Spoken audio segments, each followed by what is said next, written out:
Драги гледачи на Прагот сме на оние новогодишни празници кои што се во склоп со нашите најблиски, нашето семејство се разбира, по тој повод денес ќе позборуваме за 24 декември, односно католиците како го празнуваат, но освен тоа и како Италија го прославува токму овој ден. Нема огромно задоволство. Овие неколку минути ќе позборуваме со професор по италијански јазик, односно и офицер од редот Звезда на Италија за посебни заслуги и за промоцијата на италијанскиот јазик во Македонија, професорката Радица Никодиновска.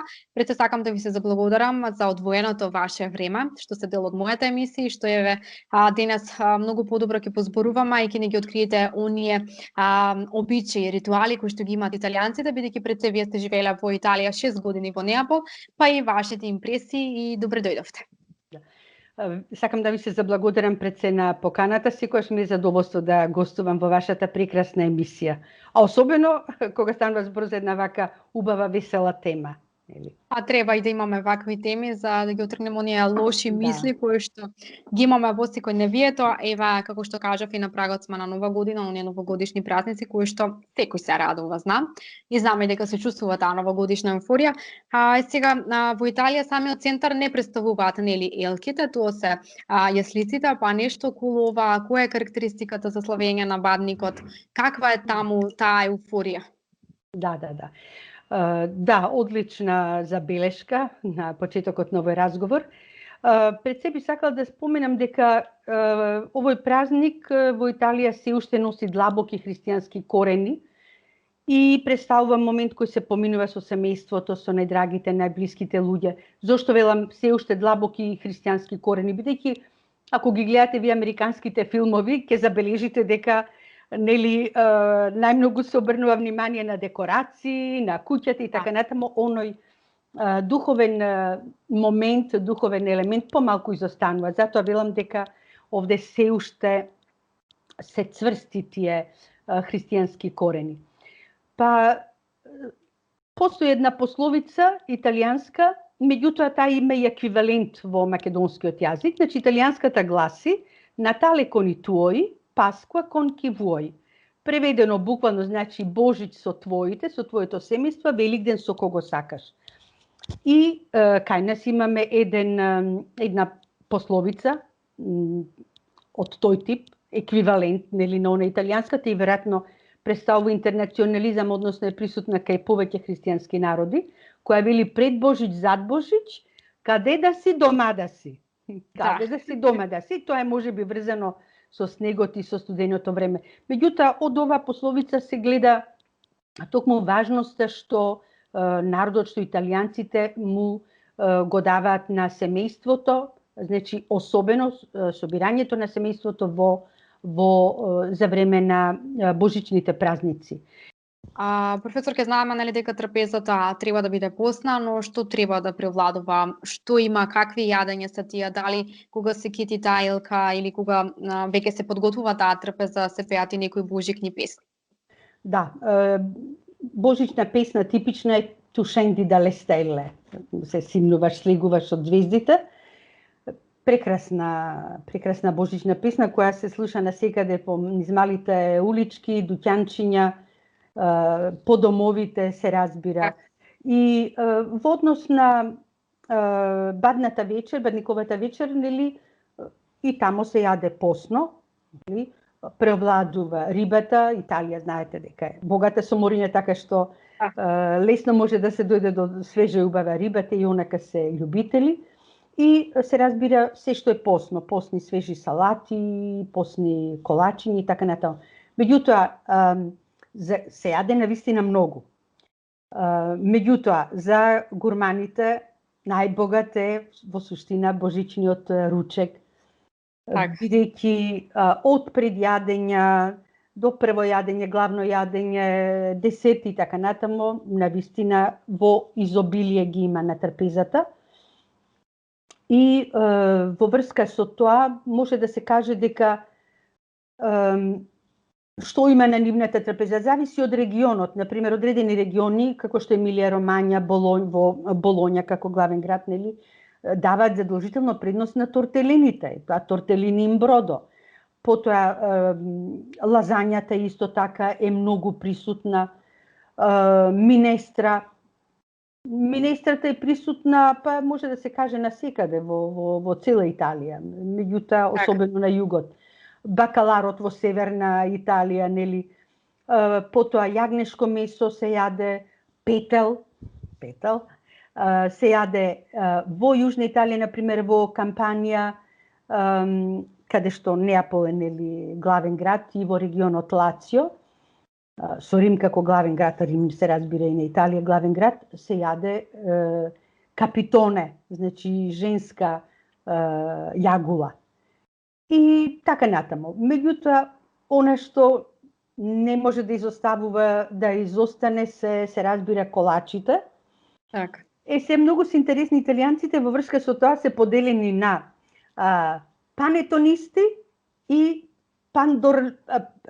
пандористи. Што значи тоа? Едната категорија, едната група смета дека панетоне, нели оној божичен колач панетоне, богат со кандирани овошја, суво грозје и така натаму, е најдобар и преовладува, додека тие што другата категорија па смета дека пандоро, а да споменам дека панетоне потекнува од Милано, а пандоро од Парма, сметаат дека она чист колач без никакви додатоци, без кандирани овошја, суво грозје и така натаму, дека е подобар. Но се разбира дека се присутни и други така познати десерти како што е тороне. Тоа е еден колач со многу суво овошје и морам да кажам дека тие веќе се познати во цел свет, нели? И се речиси, нели, интернационални веќе се сметаат. Сакав да споменам една работа дека за Бадниковата вечер, како што рековме дека семејството се собира, имаат обичај исто така да играат игри на среќа, како што е томболата, нели, да биде уште позабавно. Да биде уште позабавно или така друштвени игри. Така. Да. Еве еден, барем и тоа е најубаво, значи за таа Бадникова вечер, бидејќи како што кажуваме цело семејство е собрано, овде се тие разговори кои што се водат меѓу себе, а и тука неизбежен дел се секако и подароците, кои што јас ги премногу сакам. Кој не сака подароци? Кој не сака? Кој не сака? Сега тие имаат некој обичај за ла бефана, односно вештарка која што доаѓа низ каминот. Каков е тој обичај и дали само се раскажува на дечињата за да им биде нека интересна приказна за Божки? Да. За децата е навистина вистинско задоволство, уживање, нели, овој празник.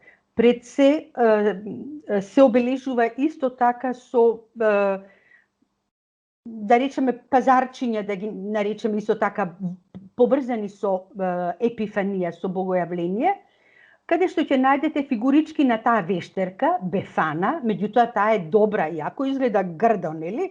Меѓутоа таа е добра вештерка и според христијанската традиција, значи таа е тука да потсети на доаѓањето на кралевите, нели, кои му носеле подароци на бебето, нели, на Христос кога се родил.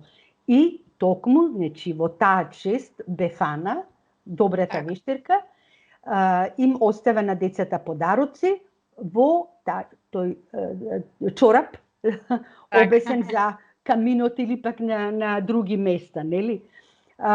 Според традицијата, оние деца кои биле добри во текот на целата година ќе добијат подароци, а оние што не биле, во нивната чорапа ќе биде оставено јагленче. Леле. Еве, затоа треба дечињата да бидат мирни. Така е. Да имаат подароци. И сега, професорке, на 26 декември е ла феста ди Санто Стефано, ако може да го кажеме значењето, нели, за овој ден, но потоа го имаме и Сан Силвестро. Тоа представува токму на 31 декември, еве некако да ги заокружиме тие празници кои што ги празнуваат италијанците, па да дознаеме нешто повеќе и од вас. Да. Па во врска со Санто Стефано, тоа е, нели, Свети Стефан би бил кој се слави исто така кај нас. Тој бил евреин, роден во странство, живеел во Ерусалим и така натаму, кој се придружил на црквата како многу млад. И тој зошто е значен, бил еден од 7 ѓакони назначени од апостолите да се грижат за старите жени, вдовиците и сирачињата и така натаму.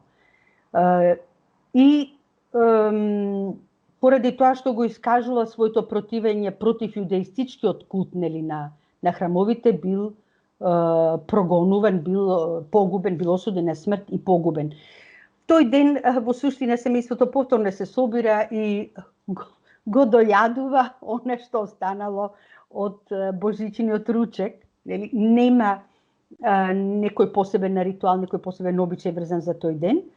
Меѓутоа, после тоа следи 31 декември, кој всушност истовремено е христијански празник, Свети Силвестар, Сан Силвестро, и тоа е поврзано исто така со дочекот на Нова година.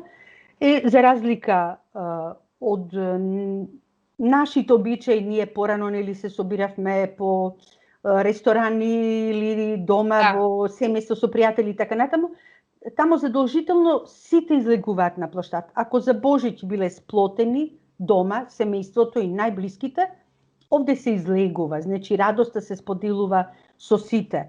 И сите излегуваат на плоштади, во принцип има и концерти се организираат и така натаму. Се прават исто така посети, мислам дека ова е важно да се спомене, бидејќи претходно зборувавме за пресепе, за божичните јасли, во речиси сите цркви има божични јасли. И обично се оди исто така во посета да се види какви се тие, има некои што потекнуваат од многу одамна, стари неколку века, навистина прекрасни. Како и да е, Сан Силвестро, Свети Силвестар е во знак на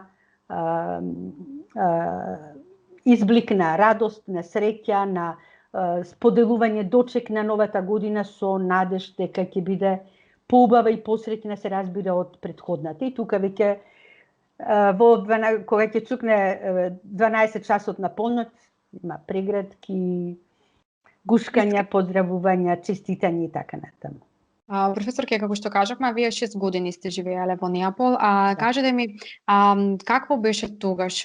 Кои беа тие желби кои што си ги посакува еден на друг? Како беше таа магија тогаш? Еве сега знаме, нели, за жал со COVID-19 дека сите тие мерки веќе се стапнале на сила, дека мора пред се да се почитуваат.